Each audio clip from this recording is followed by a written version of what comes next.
Everyone, what is up, everyone? It is December 27th. Late Merry Christmas to everyone. Hope everyone had a good time. We're going to go over the U.S. futures markets today. So starting off right here with the SP 500, got a lot going on because I'm also looking at a new trade setup, which I'm actually in for oil. I'll tell you about. Of course, it's gone against me, but that's what always happens when I get into a trade. So starting out with, let's see here. Yeah, this one right here. I'll tell you what, just one second. Let me get this thing set up to remind myself to go over this. Okay, starting off right here, what we have is a delete that. All right, so we have a long setup right here for the it's an inside trade right here. See, there's points 1 and 2, then points 3 and 4, 3 and 4 within 1 and 2. So we go to where the entry bar was, which was this bar right here. There's entry bar. So then we go down here to the Fibonacci low, or excuse me, to the low of the inside move to the entry bar high of it. And so for this one, since the angle is at a 45-degree angle and sorry, waffled on, the target's not going to be the green line up here like it normally is. It's going to be the 1.14 extension level right there. So I took a little scalp earlier today. What was that? 21 up to 25.75. And so it's just waffling around. I'll probably look to get back into it just because probably going into tomorrow, the market's kind of sold off here late to the day. But you can see it's actually hasn't, well, a little bit. It's kind of just been let's put previous day's highs and lows on. You can see it's just arranging day to day is all it is. So probably wouldn't be too bad just get down here at the lows before the end of the day for it. And the overall X is going to be up here at the 1.414. So right there, so that's a good little 21-point move-ish over there. So I'll probably wait until after the market closes and opens back up to get back into it. And so yeah, that's basically what it's going to be for it. So we're just waiting for it to go up a hit there. If market does come down lower down here, that'll just give me a better chance to get in. So I just may wait until tomorrow. Let's see what the MFI is showing. MFI is extremely overbought right here. It's been extremely overbought. We haven't had any pullbacks for it, so we should be, and the weekly chart is as well. So yeah, we'll look for it. Eventually there will be a pullback here in this market. But first, my prediction is going to go up to at least, what is that? 43.75 before, if and when a correction or pullback happens to the market, just because the MFI for the day and the weekly chart is extremely oversold. And the MFI, it doesn't tell you that the market immediately is going to have either a pullback or a move up. If it's oversold, it's on the bottom side. It just tells you to be on the lookout for it, that it's the market right now is completely overbought. But then what we have as well, let's hide this. I'll remove it, sure. I'll just take all this off, it's fine. So then what we have right here for this ABCD move. So one thing I was looking for is I really like the 5-wave Elliott move trade, but the problem is there's not a whole lot of 5-wave Elliott moves that happen from the way I do it. So I really like the ABCD trade. I've scapped the retracement trade.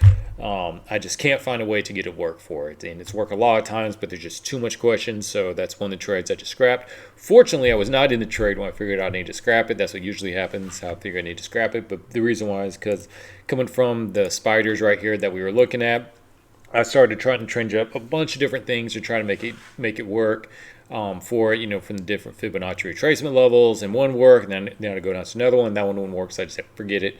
It's not worth the headache dealing with it. It was just a scalping trade anyway. So anyways, getting rid of that. So anyways, so I was looking for is ABCD, and all we look for that is there's the low, here's the high right here, and I think I have a ABCD set up. So all I do is I have a 50% line. So price from the low right here to the high, and that's the AB. It has come at least down the 50% line, as you can see. Then it has to go up to the 1.146. So it fit that criteria right there. So then what we do is once it does that, we put the inside pitchfork on. And I have it set up. It's the same levels that I have set up for the Elliott wave A-line target using points 1, 3, 4. But anyways, using the same setup for this one as well. So We put the D on whichever point where it hits the 1.146, which is right there. So we'll take that off of there. So then what we have right there is just like the Elliott 5-wave move is we're waiting for a price to break at different levels. So now we have a break right here in this white level right there. So that signals to us that is the next entry point to get in, and we're looking at the blue line up here to be the exit. Now we do have, what I do use is going from A to B. Let's put on that one. So if the price comes down and hits the 50% right there from the AB move, then we move the exit from whichever next line what it was. So right now we're looking at the blue line right here. But if the price does retrace all the way back here, comes back around all the way back here, get in long there. And then move the exit to where the entry point is. Let's move this green bar, which should be this green bar right here. So that is kind of the way it goes if price goes against you for it.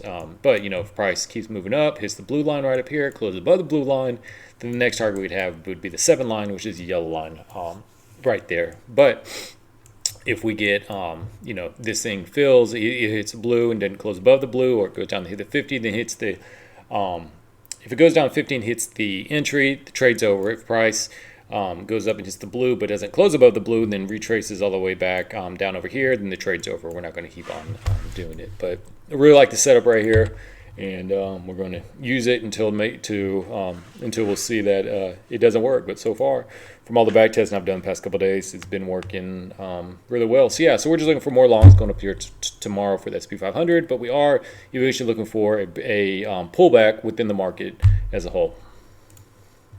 Russell 2000, we have a inside on that's 4. We have a expanded triangle trade right here. So we have the 1, 2, 3, 4. So we put on points 2, 3, 4. Here's where it closed. Let's take that out of the way. So this candle closed above it right there. So that's where you could get long right there. And then we put the Fibonacci retracement levels on right there. So you see price went up to the 1.414. Still the hard target for this trade to be complete is going to be the green line up here. The 1.414 is a great profit target for that, because that's where we do see a lot of pullbacks happen within the move from when it happens. So it is a good place. Say you got a good 5 points, you get out, then you come back and wait for it, and it's sitting right off the 50, which is nice. And then if you want to take it right up to the 1.414 again, that's great.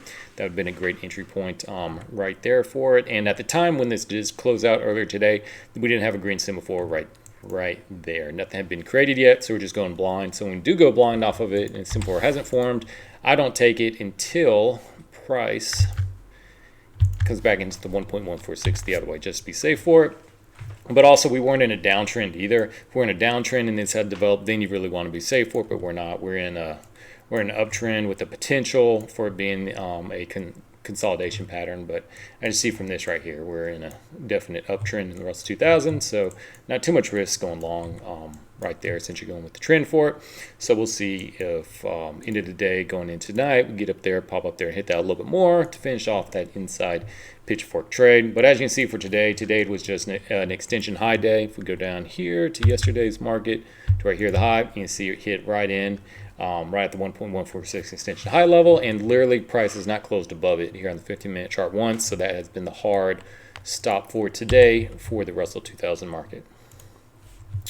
Dow Jones, this is another one that we're looking at, the ABCD trade right here. Let's see. So here we have it right here. There's also an inside pitchfork trade that I believe got filled. Let's see here. Did that one get completed? 1, 2, 3. Change it to triangle. And yes, it went there and got hit. So when price closed above the teal line, let's get this out of the way, above the teal line right there, that signal go long, then price went up there and hit it today for that one to be done for the inside pitchfork move right there, for the inside pitchfork for the triangle trade. But then we have I'll give it that. So then we have our A, B, C, D trade right here. So we'll just go ahead and here's the Fibonacci levels. Came down, hit the 50 for C point, and there's the D point right there. We'll hit the 1.146. So we go ahead and put the pitchfork levels on. Change it to that one right there. So price closed above it, right above the Y right there.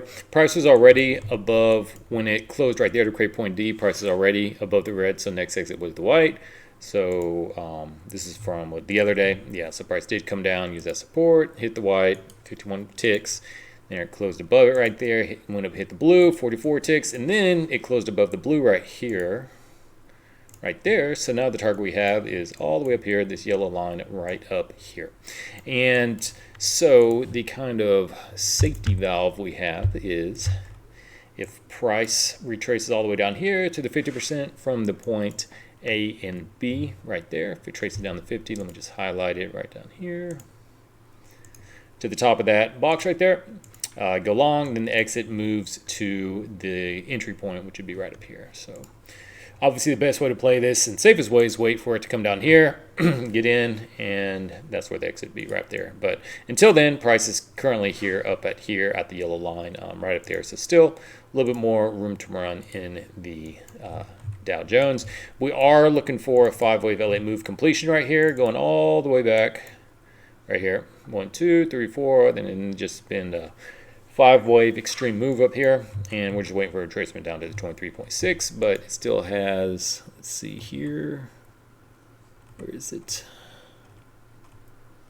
Where's 0? I think 0 is right around here-ish. Yeah, it still needs to come down here a little bit down there for it.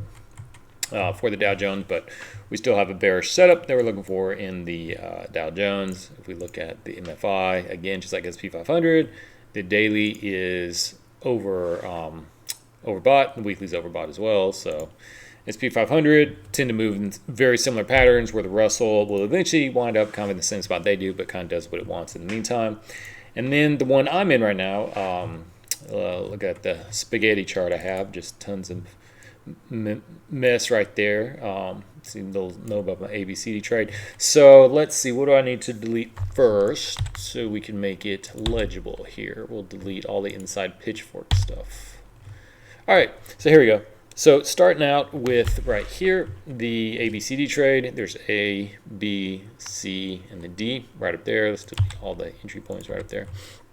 So here, if we go down to right here to there, let's change you to that.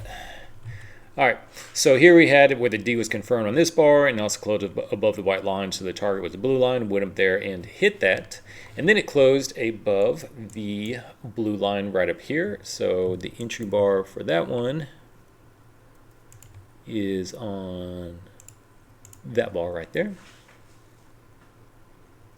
And so right now the target we have is all the way up here, this yellow line right up here. Yellow line right up here, working on its way down from about 78.50, down to 77, getting down to close to 77.50, depending on how much longer the time goes. But the price, I got in right here, and it's, of course, gone against me.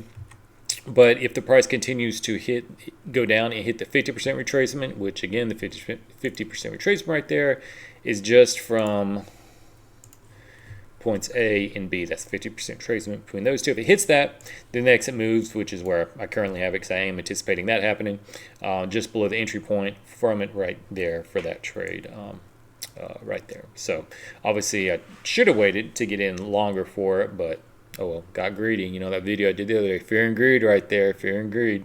There we go. So got fearful I was going to miss out. That was going to hit that and got in, and now it's gone down. But probably end up hitting down to 50%. May even go lower. We'll see. But good enough to just leave it right there for now. So we'll see how long it takes before that goes up there and hits that target we're looking for, just around $76. But if this 50% does not get hit, which is at, what's the 73.72, then the target we have is going to be this yellow line all the way up here, depending on, since it's sloping from top left to bottom right, time's going against it for the exit right there. But that's what we have right now in crude oil.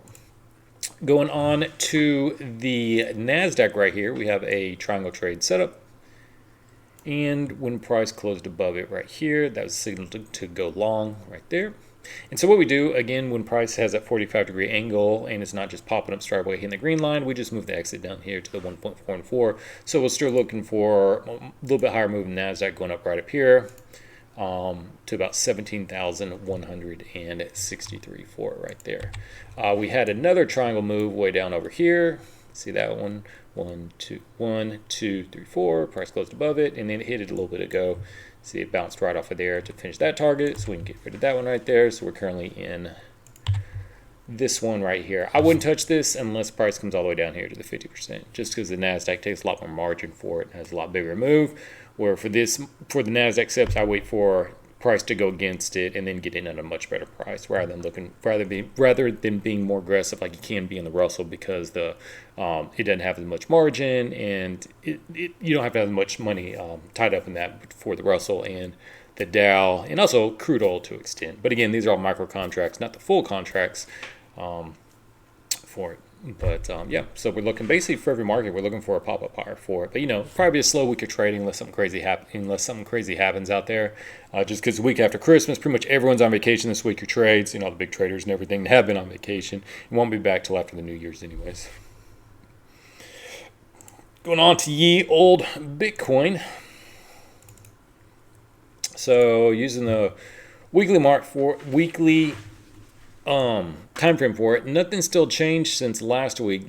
Just looking at these weekly candles, obviously. But if price closes above or just ticks above this black line, which is at 45,415, then we do not have the potential 5-wave L8 move to the downside. See, we have 0, 1, 2 potentially, 3 potentially, and this is 4 potentially, and then 5 would be all the way, somewhere. 69.80 for it would be the target for that 5-way move. But if price goes up past the black line, that's said and done. We'd have potential 5-way move going up here to the upside, but what we're waiting on is for price to come back. Let's get rid of that thing. Yes, we're waiting for price. Hold on 1 second.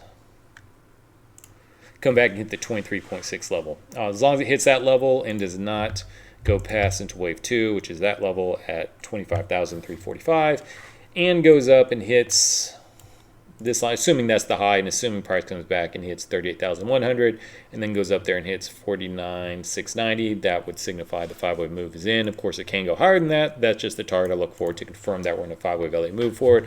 That creates a whole nother setups for potential long setups within it using that. But yeah, we're just waiting for that to happen right now here on the weekly chart. And so, as I mentioned last week, look what, ever since the future markets or future contracts for Bitcoin was created back on December 17th of 2018, it's gone down, and look what happened. 5-wave move up, down, 5-wave move up to a new high, down, retrace, 5-wave up to a new high, retrace. Now I have a potential 5-way move up right here. So what has happened in the past kind of 1, 2, going on to the third time now on the weekly chart, if we do have a 5-way potential move right here, would potentially look for a new high, to break the all-time highs of Bitcoin, which is, what is that, just, let's see here, what was that? 69,355. So go break that, create a new high for it. So that has seemed to be what's been happening with Bitcoin. So extremely bullish long term for Bitcoin. I do have some Litecoin. Let's see what's happening here with it. Yeah, we do. We are in a long right here for it. So if we go right there to right there, right there to right there. So price did come back and hit the 50% line, but did not come back and hit the other line. So we're still looking for the green line right up here at $67.87 for Litecoin for that. And let's get rid of that thing. Don't need that on there anymore. That on there. Yeah, so see, still inside trade. There's points 1, points 2, and then points 3 and points 4. So close up right over there. But anyways, those are the trades for today. Bullish in every single market. Looking for these trades come up here and get filled here to the upside. Dow, Russell, not Dow, SP, Russell, Dow. We can go up here and hit that. Oil, right now we have the target way up here. Maybe around 78.50, sliding scale down to 77.50 or so. But if price comes down and hits 73.72, then the exit moves to 76.03 for it. And then for NASDAQ, we're looking for price to come up here and get hit at 17,163. So, still looking for a little pop higher, literally in every single market. And then after that happens, we'll see what's going to happen in the markets. But like I mentioned, both the S&P and the Dow Jones is the MFI indicator right down here is showing extremely overbought on the daily, not on the weekly yet. The futures contracts are, but the rolling contracts that are the month to month are not. See, there's the daily, extremely overbought. Never had that pullback. See, there's overbought, never pullback, and now it's been real overbought, no pullback. And weekly, extremely overbought. So eventually, there will be a pullback in the markets. It's just I don't know when or how much. The MFI just tells you it's like a warning light. It's letting you know that hey, this eventually is going to happen. So be prepared for it. So looking at the weekly time frame, the S&P 500, it's getting close to hitting this target right up here for an inside pitchfork trade. I believe it's on the daily chart is what it is. There we go, get that off there. Yeah, so you can see there's point 1, point 2, and then points 3 and 4, which are the oranges, all within points 1 and 2. So when price closed above it right there, that signified that's the target, and the price is getting very, very close to hitting there. So we're looking for that to go up there and get hit pretty soon, which the target, sliding scale 48.74 down some 48.60ish. So still looking for a little bit pop higher here in the S&P 500 for that to go up there and get hit. Then after that happens, we'll see what happens and what other trade setups are available. It does look like there's an ABCD trade that is live now. Yep, right there. So let's see, where's ABCD? There it is, A, B, C. You see the orange line, which is the 1.146 line. This is where the D point is right there. So once we get that, then we just go and take the pitchfork right here and right there. And we have another long setup from that one. Again, this is a new trade that I am trying to lock there in oil. But so far I really like it. We'll see if it hangs in there and works, especially since I just got rid of the retracement trade setup. I said, I broke that one doesn't work. But anyway, so right now the target we're looking for is a blue line right up here. Slide scale down again. Let's see, what was that? 49.61 down to 49, low 4900s, but still room for that to pop up. So not just hit the green line as well, but also the blue line. Then if it closes above the blue line, then the exit is all the way up here on the white line. But the kind of safety net we have for it is price. Oops, that's not right. That's right. If price comes down and hits the 50% retracement from points A and B, top of that box right there, then the exit moves to the entry bar, which was the close of the entry bar, which is this one right here, right there. So, all right, that's going to do it for today. Thanks, everyone. Stay safe. Bye.